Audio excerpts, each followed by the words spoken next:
আজকে রীতিমতো থ্রেড থামারি, যদি ভিডিওতে না আছে তাহলে নেক্সট দিন থেকে খাওয়া যাবে না। যাই হোক, সন্ধ্যা হয়ে গেছে, সারাদিনের কাজকর্ম করে বাড়িতে চলে এসেছি। হ্যাঁ, একটু পরে এখন আবার বেরোবো। তো এখন আমাদের স্পেশাল চলছে কাবাব, দেখাচ্ছি। তো এই হচ্ছে আমাদের আজকে কাবাব, আর এখানে চিকেন শিক কাবাব, এখানে চিকেন পরোটা, এমনি পরোটা।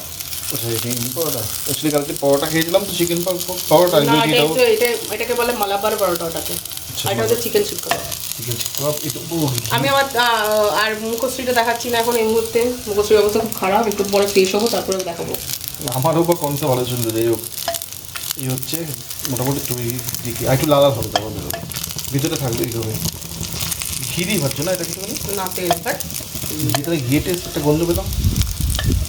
আচ্ছা, তেল দিয়ে ঘি দিয়েও খারাপ লাগবে না অবশ্য ভাজলে। আর এদিকে হচ্ছে চা। হ্যাঁ, চাও হয়ে গেছে মোটামুটি। কালারটাও বেশ সুন্দর এসছে আমাদের। এই ফটোশুট এলো কালার মোটামুটি এসছে, আশা করি হয়ে গেছে। নাকি একটু হবে? না, হয়ে গেছে। আর কত হবে? হয়ে গেছে। এটা কেন দিয়েছে? না, এটা এরকমই ছিল, আমি কাটিনি কিন্তু। দেখে তো মনে হচ্ছে ব্যাপারটা বেশ ভালো, খেয়ে দেখতে হবে কেমন। পরোটা দিয়ে কিন্তু কাবাবগুলো খেতে খুব ভালোই লাগে। রাখো চাটা তুলি। হ্যাঁ, দেখে তো বেশ সুন্দর লাগছে বিষয়টা।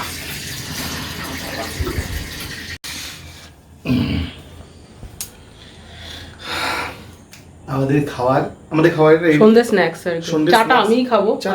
হে guys, very good evening to you. আজকে হচ্ছে স্যাটারডে। তো ব্যাপারটা হচ্ছে সকাল থেকে শরীরটা অতটা ভালো না, তো আর এডিট করতে করতে একটু টাইমটাও গেছে, তার জন্য আমি আজকে ব্লগটা স্টার্ট করতে পারিনি। বাট একটা সমস্যা হয়েছে, সেটা হচ্ছে যে আজকে সকালবেলা না আমি মাছের মাথাটাকে ডিফ্রস্ট করার জন্য বের করেছিলাম, তারপর তো আর করতেও পারিনি। তো এখন ভাবছি একটু করে নিই, আর যখন করছি তোমাদেরকে একটু শেয়ার করে দিই, সেটাই ভাবলাম, তার জন্য ব্লগটা অন করলাম। তো চলো ওইটা কাজটা সেরে নেওয়া যাক। আর আরেকটা বিষয় হচ্ছে, তোমরা অনেকে জিজ্ঞাসা করেছো জামাই ষষ্ঠীর ব্লগ কোথায়। তো বেসিক্যালি তোমাদের একটু বলে দিই যে আমাদের যেদিনকে জামাই ষষ্ঠী ছিল সেদিনকে আমরা বাড়ি যাইনি। সেদিনকে অ্যাকচুয়ালি কিছুই হয়নি আর কি আয়োজন, বাড়িতে যেরকম হয়, কারণ সবার আর কি বাবারও কাজ ছিল, আর আমার মায়েরও কাজ ছিল, সঙ্গে আমার বোনেরও কাজ ছিল, মানে কেউই অ্যাভেলেবেল ছিল না ওই সময়টায়। তো তার জন্য সেদিনকে আর হয়নি। এবার বেসিক্যালি কেউ যদি না অ্যাভেলেবেল থাকে তখন একটু ভালো লাগে না, সবাই গ্যাদারিং হলেই ভালো লাগে। তার জন্য আই হোপ যে মানডে হবে, কারণ সানডে হওয়ারও কথা ছিল, বোন আবার সানডেতে কাজ আছে। এবার মানডে জানি না ওর কাজ আছে কি না, still I have a doubt. But ঠিক আছে, চলো, মা বলেছে ফাইনালি মানডে কিছু একটা হবে। তো বিশাল কিছু হবে না হয়তো, মোটামুটি ছোটোখাটো একটা খাওয়া দাওয়ার প্রোগ্রামই হবে। আর আমাদের সেরকম রিচুয়ালস নেই এছাড়া, তার জন্য শুধুমাত্র খাওয়া দাওয়াটাই হয়, তো খাওয়া দাওয়াটাই হবে। আর ব্যাপারটা হচ্ছে যে মাকে বলেছি অল্প স্বল্পই কিছু করতে, কারণ এই গরমের মধ্যে এমনি রান্না করতে পারছি না। 2 নম্বর ওই 5 দিয়ে রান্না করার কোনো প্রয়োজনীয়তা নেই, পুরো একদম স্ট্রিক্টলি না করে দিয়েছি। তো দেখা যাক কী হয় না হয়, সেটা তোমরা মানে মানডের ব্লগে দেখতে পারবে, মানডে মানে টিউসডের ব্লগে দেখতে পারবে বেসিক্যালি।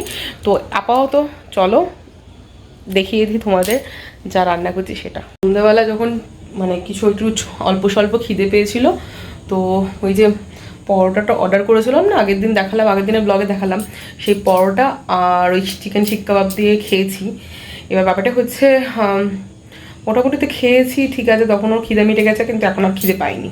আর দিদিকে আজকে একবেলা আসতে বলেছিলাম, সকালের দিকে আসতে না করেছিলাম, তো সরি, সন্ধ্যাবেলা যখন এসে দিদিকে দিয়ে আর রুটি করাইনি, কারণ আমরা ডাইসি ছিলাম খাবো কি খাবো না, তার জন্য বেকার রুটিটা না পড়ে থাকে, যদি খিদে পায় তাহলে ভাত বানিয়ে নাও, এটাই হচ্ছে প্ল্যানিং। তো আপাতত যেহেতু মাছের মাথাটা বের করা আছে, সেহেতু এটা করতে হবে, কিচ্ছু করার নেই, দেয়ার ইজ নো অপশন।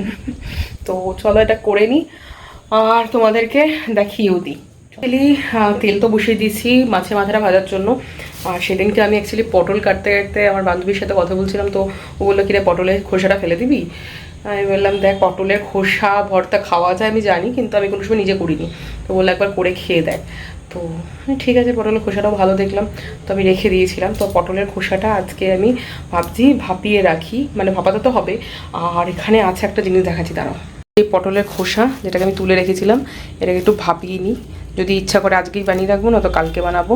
আর এই হচ্ছে কাঁঠালের বীজ, এটারও কালকে ভর্তা বানাবো, তাই একটুখানি সেদ্ধ করে নেব। এখানে হচ্ছে মাছের মাথাটা ভাজছি, ভেজে নিচ্ছি ভালো মতো। তো কড়া করে একটু মাছের মাথাটা ভেজে নিই, তারপর বাকি জিনিসগুলো ভাজবো।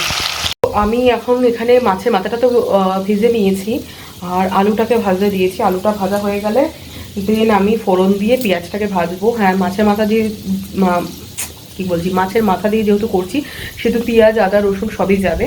তো তোমাদের দেখাচ্ছি, দাঁড়াও। এখানে আমার আলুটা আর কি ভাজা হচ্ছে, আর পাশে সাইড বাই সাইড আমি যেটা বসিয়েছিল হচ্ছে পটলের খোসাটাকে একটুখানি ভাপাতে বসিয়েছি। এখানে দেখো আমি মশলার মধ্যে যেটা দিয়েছি সেটা হচ্ছে রসুন, আদা, লঙ্কা আর একটা ছোট্ট টমেটো দিয়েছি। টমেটো একটা করেও দেবো, কেটেও দেবো, কিন্তু এটা একটুখানি দিয়েছি বাটার জন্য, ছোট্ট একটা টমেটো। আর এখানে রেখেছি হচ্ছে পেঁয়াজটাকে কুচিয়ে, এর সঙ্গে আরেকটা টমেটো কেটে দেব। তো গাইজ এই হচ্ছে ফোড়ন, আমার 5 ফোড়ন আর শুকনো লঙ্কা। ফোড়নে এটা দিয়ে দেবো একটু ভেজে, তারপর পেঁয়াজটা দিয়ে দেবো।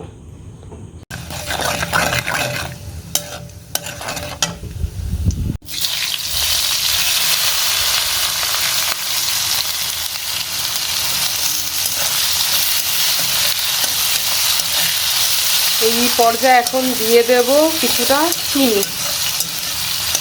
চিনি দিয়ে তারপর ভালো মতো নাড়বোটা। তো গাইস এখানে আমি চিনিটা দিয়ে পেঁয়াজটা ভেজে নিয়েছি, তারপরে একটু টমেটো দিয়েছি আর চারটে কাঁচা লঙ্কা চিড়ে দিয়েছি, আর যা মাছের তেলটা ছিল মাছের তেলটা এখানে অ্যাড করে অলরেডি দিয়ে দিয়েছি। তারপরে এখন মশলাটা দেবো, অ্যাড করলাম। আর এবার একটুখানি এই মশলাটা দিয়ে দেবো। মশলাটা বানিয়েছিলাম আদা, রসুন আর লঙ্কার পেস্ট আর টমেটো, মশলাটা এখানে দিয়ে দেবো। একটু রসুন লাগছে মনে হচ্ছে। ঠিক আছে, দাঁড়ো। মাছটা ভাজার সময় বোঝা যায় সেটা মাছের মাথা বা মাছ প্রবলেমের কিছু থাকলে বা ভালো না থাকলে বোঝা যায় ভাজার সময়। একটু দিলাম, এটাকে একটুখানি ভালো মতো কষিয়ে নেবো। এর মধ্যে একটুখানি জিরের গুঁড়ো, ধনের গুঁড়ো, লঙ্কার গুঁড়ো দেবো, দিয়ে ভালো মতো কষিয়ে নেবো। কষানো হয়ে গেলে তারপরে আমি কিন্তু লাস্টে দিয়ে পুঁই শাকটা দেবো। অনেকে আগেই দিয়ে দেয়, এটা একটা সমস্যা হয়ে যায়। এটা আমি জানতাম না যে সবাই জানে না। এটা আমারই এক বান্ধবী আমাকে বললো যে আমরা এইভাবে করি না, এর জন্য এরকম হয়। তো তোরটা কীভাবে করি আমাকে বল, সেই বুঝে আমার তোরটা টেস্ট হয়। তাই আর কি তোমাদেরকে দেখাচ্ছি। পুঁই শাকের চচ্চড়ি রান্না করতে করতে রাঁধুনি চেঞ্জ হয়ে গেছে। হ্যাঁ ঠিক আছে, পেটটা দেখা যাবে, জিমে যেতে হবে, তার ফলে পেট দেখা যাবে, লোকে দেখবে, তার ফলেই তো জিমে যাওয়ার একটা পরিকল্পনা আমরা সন্ধ্যেবেলা করেছি, তাই না? যাই হোক, তোমাদের দেখিয়ে দিচ্ছি স্টেটাসটা কি। জল দিয়েছি, মশলার বাটি দেওয়া জলটাই দিয়েছি। মশলাটাকে কষিয়ে নেবো ভালো মতো। সব রকমের মশলা দেওয়া হয়ে গেছে, শুধু একটু গরম মশলা অ্যাড করবো। গরম মশলাটা আমি কষানোর সময় সবসময় অ্যাড করি, এর পরে কিন্তু অ্যাড করি না, তাতে কিন্তু আমার ভালো লাগে না, অ্যাকচুয়ালি টেস্টটা ভালো লাগে না। তো যাই হোক, এটাকে আমি ভালো মতো কষিয়ে নিই, চলো। তো রাঁধুনি আমাদের আজকাল চেঞ্জ হয়ে গেছে। এই হচ্ছে রাঁধুনি, সাপোর্টিং রাঁধুনি, ঠিক আছে, যে মাঝে মাঝে সাপোর্ট করে, বছরে একবার কি বছরে দুবার একটু সাপোর্ট করে দেয় আর কি। বাবা প্রচুর কষানো হবে, তাই না? সাপোর্টটা করলে আর যে কোনো রান্না কষাবে, যে কোনো রান্না বিশেষ করে আমিষ তরকারি যত কষাবেন ঠিকঠাক মতো করে ওই জিনিসটা ঠিকঠাক হবে। বাবা লোকজন মনে করবে, কি আস্তে আস্তে বলো, লোকজন মনে করবে আমি তো তোমার থেকে এসে রান্না শিখেছি। আমি শিখেছি ওই একটু মুখটা একটু ঘোরাও না তো, তোমার মুখই দেখা যাচ্ছে না। আমি শিখেছি ওই থেকে, যে তাও এখনো পর্যন্ত একটা লেভেল অব্দি কি আটকে যাই, মানে এখন অ্যাডভান্স লেভেলে পৌঁছাওনি, বিগিনার লেভেলে দাঁড়িয়ে আছো। হাতে এগিয়ে সামনে থাকতে হবে। কালকে চিকেনটা রান্না করো, ঠিক আছে? কি কালকে চিকেনটা রান্না করো, দেখা যাক, মানে মুখটা তোলো, দেখা যাক। এই হচ্ছে কষানোর অবস্থা। এটা ভালো মতো একটু কষবে, তারপরে আমরা পুঁই শাকটা অ্যাড করবো। এখানে দেখো কষাতে কষাতে তেল বেরিয়ে গেছে, তার মানে এটা কষানো হয়ে গেছে ভালো মতো, ঠিক আছে? এবার আমি এই যে পুঁই শাকটা দিয়ে দেবো।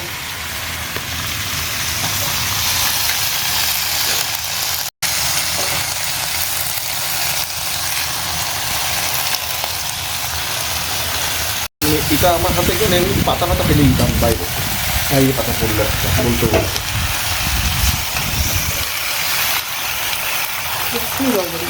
একটু, হ্যাঁ, কোনো শীত নেই, সাঁতরালেই ব্যাপারটা ছেড়ে দেবে। হালকা হালকা করে করতে হবে, একসঙ্গে সব পাতাগুলো নিচে দিলে- আরে আমার বান্ধবী এই যদি ভিডিওটা দেখে কি বলবে, ও অ্যাকচুয়ালি আজকেই বলছিল ও বেচারি অস্ট্রেলিয়া থাকে যেহেতু সেহেতু আর এইসব খেতে পারে না, শাক মানে চুনো মাছের চচ্চড়ি। শাক তো ওখানে হয়েই যাবে, মিষ্টি দিয়ে তারপর না। মিষ্টি দেয়।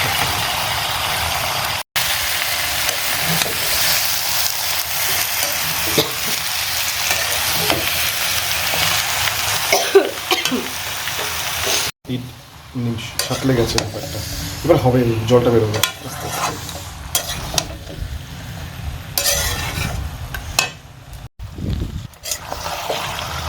এই হচ্ছে পুঁই শাকের কন্ডিশন, একটু ঢেকে রেখেছিলাম 5 মিনিট মতো, সিমে দিয়ে ঢেকে রেখেছিলাম। ঠিক আছে, পাতাগুলো কোথায় গেল? পাতা পর্যন্ত কম পড়ে গেল। এই যে শাক, এই শাক শরীরের পক্ষে রিয়েল জিনিস।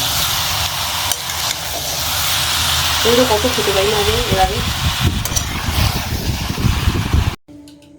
পটলের চোখলাও ছাড়বে না, সাহাবাড়ির মেয়ে আমার বউ, ভালোর জন্য বলছি, ঠিক আছে?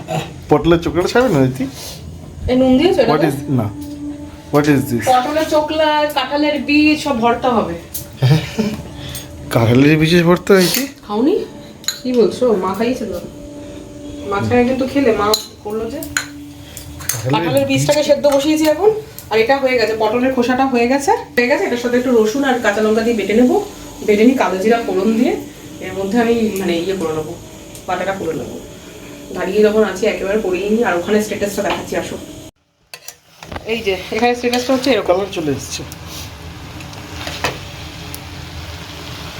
তো মাছের কাটা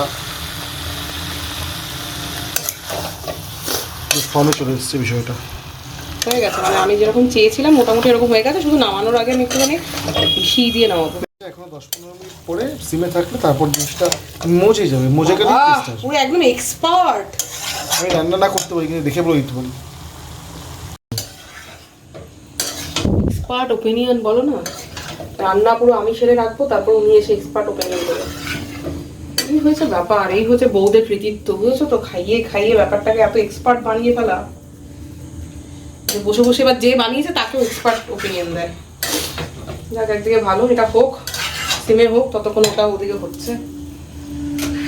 পটলের খোসার সঙ্গে, এই যে পটলের খোসার সঙ্গে রসুন আর লঙ্কাটাকে পেস্ট করে নেবো একদম।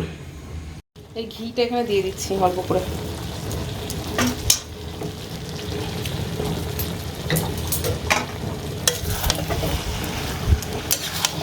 একটু নুনটা দেখে দিও তো। তো গাইস, আমি আর এখন পটলের খোসা বাটাটা করলাম না, পুরোপুরি বেটে তো রাখলাম। এটা এখানে রেখে দিয়েছি গুছিয়ে, কালকে ফোড়ন দিয়ে এটাকে করে নেবো। আর ওখানে হচ্ছে আমাদের কাঁঠালের বীজের ভর্তার জন্য কাঁঠালের বীজটা সেদ্ধ বসিয়েছি, হয়ে এসছে। তার 2-3 মিনিটের মতো হয়ে যাবে, ওটাও নামিয়ে রেখে দেবো, কালকে করবো এইগুলো। কারণ এই ভর্তা টর্তাগুলো একটু মানে ভাজা ভর্তা একটু গরম গরম না হলে ভাতের সময় ভালো লাগে না, এর জন্য এখন আর করলাম না, মানে করতে অসুবিধা ছিল না। তো চলো, হয়ে গেছে আমার রান্নাঘরের কাজ। বেলা অনেক হয়ে গেছে, মানে আমাদের স্কেডিউল আর এগোচ্ছে না, কবে যে কিভাবে যে এগোবে তার কোনো আইডিয়া নেই। মানে আমি অ্যাকচুয়ালি খুব চিন্তিত আমার স্কেডিউল নিয়ে, সত্যি কথা বলছি, কিন্তু কিছু করার নেই। এখন হচ্ছে ব্যাপার যে লাঞ্চ বলছি, মানে আমার এত ঘুম পাচ্ছে না, আমি চোখটা এরকম করে খুলে রাখতে পারছি না, মানে কথা বলছি প্রায় আমার চোখটা এরকম করে বড় করে রাখতে হচ্ছে। তো যাই হোক, এখন ডিনার করার পালা। তো রাজ ভাত বাড়ছে ফর আ চেঞ্জ, বিকজ হচ্ছে আমি এখানে ভিডিও বানাচ্ছি তাই, কারণ উনি এখন শার্টলেস অবস্থায় বসে আছেন, তাই ওনাকে এখন দেখানো যাবে না, তাই আমি কথা বলছি এগেন। এই হচ্ছে আমাদের কি যাচ্ছে, পুঁই শাকের চচ্চড়ি, ব্যাস আর দিও না কিন্তু, ভাত আমার থেকে নাও, আমি এতটা ভাত খাবো না। রাজ নিজের জন্য উনি বেড়ে নিচ্ছেন, হ্যাঁ নাও নাও একটু নাও। এই মুখটা দেখাতে পারছি না তোমাদেরকে, মুখটা দেখাতে পারলে ভালো হতো। মনের মধ্যে মানে কি কি ফুটছে যে কি করে বোঝাবো। ওর অ্যাকচুয়ালি এটা ফেভারিট, তাই তো? মুখটা থেকে হা হু করো। ওর অ্যাকচুয়ালি এটা ফেভারিট, তার জন্য ওর এখন মনের মধ্যে মানে বেশি খিদে না পেলেও ভাতটা গিয়ে বসিয়েছে, আমি না করেছিলাম অ্যাকচুয়ালি। তো চলো খেয়ে নিই, তারপর কথা বলছি। এই জাস্ট মানে ডিনার কমপ্লিট করে এলাম। ব্যাপারটা হচ্ছে যে দাঁড়াও বলছি, মুখে লাইট নেই। ব্যাপারটা হচ্ছে যে আমি একজনকে দায়িত্ব দিয়েছিলাম রান্না করার পরে যে একটু নুনটা চেক করো। সে দায়িত্বটা এত সুন্দর করে পালন করেছে বলার মতো না। তাকে মনে হচ্ছে আমি একটা অস্কার ছুড়ে দিই। যাই হোক, নুনটা অবভিয়াসলি কমই ছিল। তো যাই হোক, কালকে যখন জ্বালাবো তখন তার মধ্যে আবার নুন ফুন দিয়ে করতে হবে। তো ব্যাপারটা হচ্ছে আজকের ব্লগটা খুবই ছোট হলো অলমোস্ট ওই পুঁই শাকের, মাছের মাথা দিয়ে পুঁই শাকের চচ্চড়ি রান্না হলো, আর কিছুই হলো না আমি জানি। তো প্লিজ গালিগালাজ করো না আমাকে নিয়ে, একটুখানি আন্ডারস্ট্যান্ড করে নাও। তো আজকের ব্লগটা যেহেতু ছোটোই হলো, এডিট করেই ঘুমোবো। আর একটা জিনিস আমি নোটিস করেছি, এডিট করে যেদিনকে না ঘুমাই সেদিনকে খুবই সমস্যা হয়ে যায়। সকালবেলা উঠে আবার মানে সংসারেরও হাজার কাজ থাকে, সঙ্গে এই এডিটের কাজ নিয়ে বসতে গেলে খুব মুশকিল হয়ে যায়। এর থেকে ওই রাতের বেলা যত রাতই হোক আর কি এডিট করে ঘুমানোটাই আমার মনে হচ্ছে বেস্ট হচ্ছে। কিন্তু ব্যাপারটা হচ্ছে যে এই চক্করে আর কি কোনোদিনই টাইমে ঘুমোতে পারছি না, সেই দেরিই হয়ে যাচ্ছে। তো ঠিক সত্যি বুঝতে পারছি না কী দিয়ে কী করবো। তো দেখি আস্তে আস্তে একটা ব্যাপারটা নিয়ে একটুখানি ভাবতে হবে। যাই হোক, তো চলো আজকের ব্লগটাকে এই পর্যন্ত রাখছি। অ্যান্ড কিছু মাত্র ভালো লেগে থাকলে প্লিজ লাইক করে দিও, কমেন্ট করে দিও। অ্যান্ড তোমরা জানিও তোমরা পুঁই শাকের চচ্চড়ি কী কী দিয়ে রান্না করো, নিরামিষ ভাগ কেমন করে রান্না করো বা আমিষ কী করে রান্না করো, একবার জানিও আমাকে। আর এরকম করে রান্না করো কি না প্লিজ একবার জানিও। তো চলো আজকের জন্য এইটুকুই, দেখা হচ্ছে নেক্সট ব্লগে। প্লিজ লাইক করে দিও, কমেন্ট করে দিও। তো চলো টাটা, বাই বাই।